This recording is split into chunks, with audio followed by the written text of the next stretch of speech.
Hello friends, വളരെ വ്യത്യസ്തമായ രീതിയിലുള്ളൊരു മാർബിൾ കേക്കാണ് നമ്മൾ ഇന്നിവിടെ ഉണ്ടാക്കാൻ പോകുന്നത്. ഇതിന് വേണ്ട സാധനങ്ങൾ എന്തൊക്കെയാണെന്ന് നമുക്ക് നോക്കാം. ഇതിനായി ഞാനിവിടെ എടുത്തിട്ടുള്ളത് മേരിഗോൾഡ് ബിസ്ക്കറ്റാണ് ഒരു പാക്കറ്റ്, അതുപോലെ ബോർബോൺ ബിസ്ക്കറ്റ്. ഇത് 2 പാക്കറ്റ് എടുക്കണം. ഞാൻ ഒന്നേ കാണിച്ചിട്ടുള്ളൂ, 2 പാക്കറ്റ് എടുക്കണം. ഇത് രണ്ടും കൂടി ചേർത്ത് എങ്ങനെയാണ് ഒരു മാർബിൾ കേക്ക് ഉണ്ടാക്കുന്നത് നമുക്ക് നോക്കാം. ആദ്യമായിട്ട് മേരിഗോൾഡ് ബിസ്ക്കറ്റ് ഒരു മിക്സിയുടെ ജാറിലിട്ട് നന്നായി പൊടിച്ചെടുക്കാം.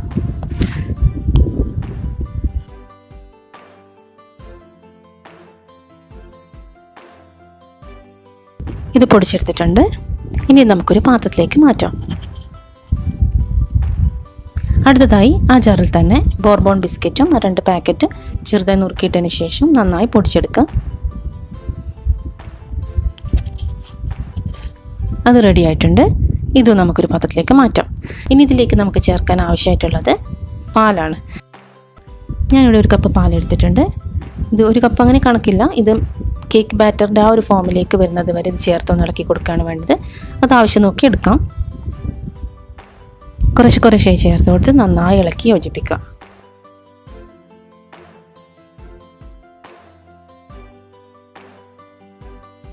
ഇതിവിടെ റെഡി ആയിട്ടുണ്ട്. ഇനി നമുക്കതുപോലെ ബോർബോൺ ബിസ്ക്കറ്റിൻ്റെ പൊടിയിലും പാല് കുറേശ്ശെ ചേർത്ത് കേക്ക് ബാറ്ററിൻ്റെ ആ ഒരു കൺസിസ്റ്റൻസിയിൽ നമുക്കിതിനെ യോജിപ്പിച്ചെടുക്കാം. നന്നായി തന്നെ യോജിപ്പിക്കണം, കട്ടകെട്ടാതെ നോക്കണം. നന്നായി മിക്സായി വരുന്നുണ്ട്.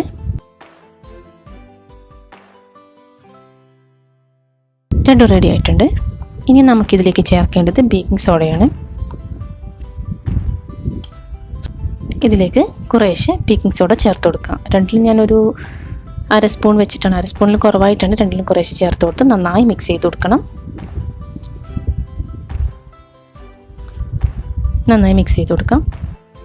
ഇത് ബോർബോൺ മാത്രമായിട്ട് നമ്മൾ ചെയ്യുമ്പോൾ നല്ല മധുരമായിരിക്കും, പാകമായിരിക്കും. പക്ഷേ ഇതിൽ മേരിഗോൾഡ് ബിസ്ക്കറ്റ് കുറച്ച് മധുരം കുറവുള്ള ബിസ്ക്കറ്റ് ആയതുകൊണ്ട് രണ്ടും കൂടി മിക്സ് ചെയ്ത് വരുമ്പോൾ മധുരം കുറയാൻ സാധ്യതയുണ്ട്.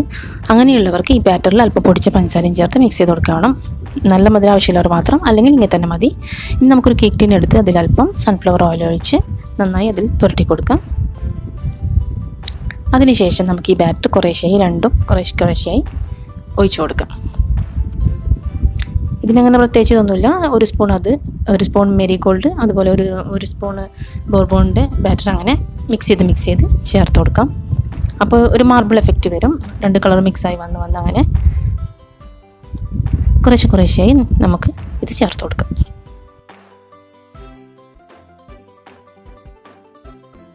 ഇത് ഫുള്ളായിട്ട് ചേർത്ത് കൊടുത്തിട്ടുണ്ട്. ഇനി ഒരു കത്തിയോ അല്ലെങ്കിൽ ഒരു പപ്പടം കുത്തിയോ അങ്ങനെ എന്തെങ്കിലും ഒരു ഷാർപ്പായിട്ടുള്ളൊരു സാധനം എടുത്തിട്ട്, പോയിൻറ്റഡ് ആയിട്ടുള്ളൊരു സാധനം എടുത്തിട്ട് ഇതുപോലെ ജസ്റ്റ് ഒന്ന് വരഞ്ഞു കൊടുക്കാം. ആ ഒരു കേക്ക് ബാറ്റേഴ്സ് രണ്ടും ഒന്ന് മിക്സായി ഒരു പാറ്റേൺ വരാൻ വേണ്ടിയിട്ട് എങ്ങനെ ചെയ്യുന്നത് നമ്മൾ ഇഷ്ടത്തിനനുസരിച്ച് ചെയ്ത് കൊടുക്കാം. ഇങ്ങനെ ചെയ്തില്ലെങ്കിൽ കുഴപ്പമൊന്നുമില്ല, അങ്ങനെ ചെയ്ത് കൊടുക്കാം. നട്ട്സോ അങ്ങനെ അല്ലെങ്കിൽ ചോക്ലേറ്റ് ചിപ്സോ അങ്ങനെ എന്തെങ്കിലും ചേർക്കണം എന്നുള്ളവർക്ക് ഇപ്പോൾ ചേർത്ത് കൊടുക്കാം. അതിൻ്റെ മുകളിലായി ഞാനിത് മിനിമം ഇൻഗ്രീഡിയൻസ് വെച്ചിട്ടാണ് ചെയ്യുന്നത്, അതുകൊണ്ടാണ് ചേർക്കാത്തത്. ഇത് പതുക്കെ തട്ടി കൊടുക്കും, എയർ ബബിൾസ് ഉണ്ടെങ്കിൽ പോയിക്കോട്ടെ. ഇനി ഇതിന് വേണ്ടി ഞാൻ ഉപയോഗിക്കുന്നത് ഒരു കുക്കറാണ്. കുക്കറിലാണ് ചെയ്യുന്നത്, ഓവൻ ഉപയോഗിക്കുന്നില്ല. കുക്കർ കുറച്ച് നേരത്തെ ഒരു 10 മിനിറ്റ് മുമ്പേ ഹീറ്റ് ആവാൻ വെച്ചിട്ടുണ്ട്. ഇതുപോലെ ഒരു റിങ്ങോ അല്ലെങ്കിൽ ഒരു പാത്രത്തിൻ്റെ അടപ്പോ എന്തെങ്കിലും വെച്ചിട്ട് ജസ്റ്റ് ഒന്ന് വെച്ച് കൊടുക്കാം. എന്നിട്ട് അതിൽ ഈ ടിന്ന് വെച്ച് കൊടുക്കാം. എന്നിട്ട് ഒരു 40-45 മിനിറ്റ് ഇതൊന്ന് വേവിച്ചെടുക്കാം. ഇതിൻ്റെ വിസിൽ വരുന്ന ഭാഗം ഒരു പേപ്പർ വെച്ച് കവർ ചെയ്ത് കൊടുക്കണം. അങ്ങനെ നമ്മുടെ കേക്ക് റെഡി ആയിട്ടുണ്ട്. നമുക്കൊരു കത്തി വെച്ച് ഇതിൻ്റെ നടുഭാഗത്തൊന്ന് കുത്തി നോക്കാം. ഇത് ക്ലിയർ ആയിട്ട് വന്നാണെങ്കിൽ ഇത് റെഡിയാണെന്ന് നമുക്ക് മനസ്സിലാക്കാം. ഇത് ക്ലിയറാണ്, കുഴപ്പമൊന്നുമില്ല. ഇനി നമുക്കിത് പുറത്തേക്ക് എടുത്ത് മുഴുവനായി തണുക്കാൻ വെക്കാം. തണുത്ത് കഴിഞ്ഞു. ഇതിന് ശേഷം ഒരു കത്തി കൊണ്ട് 4 സൈഡിലും ജസ്റ്റ് ഒന്ന് വിട്ട് വരാൻ വേണ്ടിയിട്ട് ഇങ്ങനെ വരഞ്ഞു കൊടുക്കാം.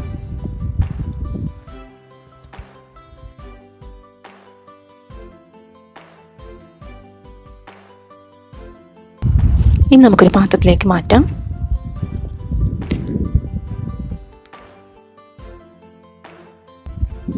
നന്നായി വന്നിട്ടുണ്ട്. 2 കളറും അങ്ങനെ സെപ്പറേറ്റായി മിക്സായി വന്നിട്ട് നല്ല ഭംഗിയുണ്ട്. അതുപോലെ നല്ല സോഫ്റ്റാണ് കേക്ക്. കാണുന്നില്ലേ, നല്ല സോഫ്റ്റാണ്, വളരെ സോഫ്റ്റ് ആയിട്ടുള്ളത്. നമുക്കിത് കട്ട് ചെയ്ത് നോക്കാം. ഇത് കട്ട് ചെയ്യുമ്പോൾ എങ്ങനെയാണ് കിട്ടുന്നത്. വളരെ സോഫ്റ്റാണ്, നല്ല ടേസ്റ്റിയാണ്. എല്ലാവരും ഇതൊന്ന് ട്രൈ ചെയ്ത് നോക്കണം. മിനിമം ഇൻഗ്രീഡിയൻസ് വെച്ച് നമുക്ക് കുട്ടികൾക്ക് ചെയ്ത് കൊടുക്കാൻ പറ്റുന്ന നല്ലൊരു കേക്കാണിത്. മധുരത്തിൻ്റെ കാര്യം ഞാൻ നേരത്തെ പറഞ്ഞൊന്ന് ശ്രദ്ധിക്കാം. നല്ല മധുരം വേണ്ടവർ കുറച്ച് പൊടിച്ച പഞ്ചസാര അന്നേരം ബാറ്റർ തന്നെ ചേർത്ത് കൊടുത്താൽ. ഞാൻ ചേർത്തിട്ടൊന്നുമില്ല. ഈ വീഡിയോ ഇഷ്ടപ്പെട്ടെങ്കിൽ എല്ലാവരും എൻ്റെ ചാനൽ ഒന്ന് സബ്സ്ക്രൈബ് ചെയ്യണം, സപ്പോർട്ട് ചെയ്യണം.